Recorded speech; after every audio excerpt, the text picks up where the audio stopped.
Hello and welcome back to another episode of Slice and Dice Ecom. I am the host, also the founder at ClickSlice, Joshua George, and we are joined by the lovely Mara, social media executive at ClickSlice. This episode is going to be a little bit different. You remember in previous episodes we said any comments, submit them below. We've actually been getting a lot of DMs and emails from a lot of you brand owners out there asking us a lot of questions. How often should I post? When should I post? What do I post? So instead of covering the main topic, what we want to do is answer all the questions you have submitted, which is kind of like a ecom brand, social media marketing FAQ, I guess. Right? So let's dive straight into it. The first one is from Sally. How often should I post on social media to maintain engagement? Well, very good question. So first of all, I would say quality over quantity all day, Always. every day. It's very, very important. Focus on creating valuable content rather than spamming users with content over content that doesn't really bring any value to them. Consistency is also key always. See what works best. Maybe you want to post 3 times a week, but stick to that and make that your posting schedule. And also helps maintain visibility without overwhelming users with video after video or post after post. Tailor this frequency based on the platform you're posting on. So platforms such as Facebook and Instagram might need fewer posts than platforms such as X. So tailor that frequency based on each platform. And of course, test, adjust, see what works best for you, and take it from there. Awesome. Next question is from Phil, who asks, what type of content works best for ecom brands? Very good question. Well, first of all, I would say product highlights. You want to get your product seen. Use high quality videos, photos of your product. So definitely product highlights. User generated content also very, very important. Take advantage of that and humanize the brand by doing that, and use it as much as possible.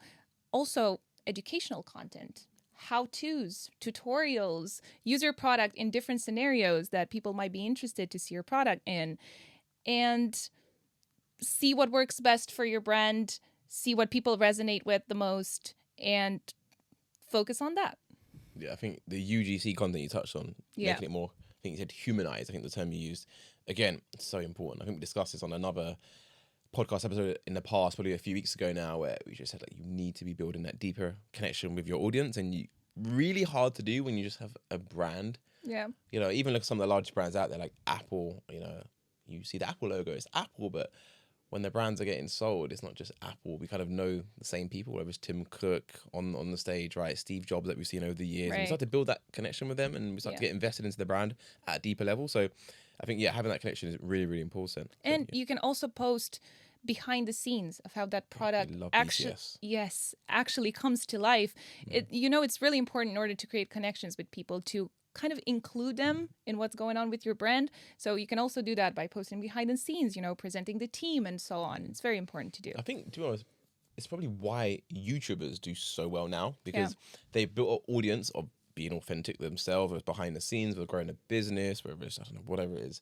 They have that authentic audience. So when they now launch a product like, KSI, Logan Paul, whether you like them or not, they've done very, very well in the ecom space now with their new products. And they've got that audience. They've got that personal connection. Now they're monetizing it. So it's the same for ecom brands out there. You want to look at what's already working and replicate that for your brand as well. So hopefully that question has helped, Phil.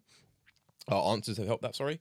The next question is from Craig, who asks, I should say, how do I know which social media platform is right for my business? Well, the key thing in order to do that is to know your audience, identify where your target audience spends most of their time, and definitely focus on that. So maybe if you have a younger audience, you tailor that content for TikTok and interact with your users there.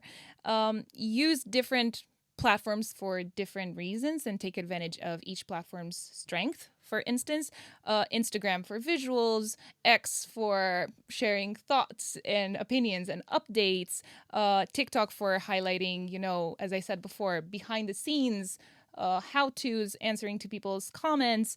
But again, I'm always coming back to this because it's very, very important to experiment. It's like a test, right? Yes. Experiment and see what works best and track the performance of each post in order to know what to do next. And don't be afraid to change your strategy if something is not working anymore. Sure, it's fine. We're starting over. We're trying something new. Again, algorithm is always changing. All the time. Yep. So you need to be ready to change and adapt. So, yeah. If you don't adapt, you get left behind. I think there's a saying that I love as well. It's called innovate or evaporate. Right. So yeah, never get comfortable. The algorithm will come and hunt you down, as it always does to every single person. So I hope that helps. Craig, next question is from Ryan, who says, how can I increase followers without buying them? It's a very interesting question. Yes, it is. I would say the first thing is be consistent and put high quality content out there that people are interested in seeing. Engage with your followers in order to create communities. You know, people share different things that they like with their friends, so word of mouth is still a thing. So Massive, yeah. yes, Most trustworthy kind of source as well. right. So make sure you interact with that audience, create a loyal clientele, and yeah, they will talk about your product for sure.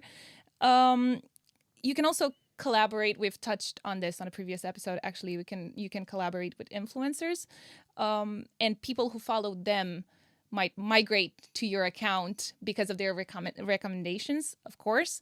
So take advantage of that. Run contests and giveaways.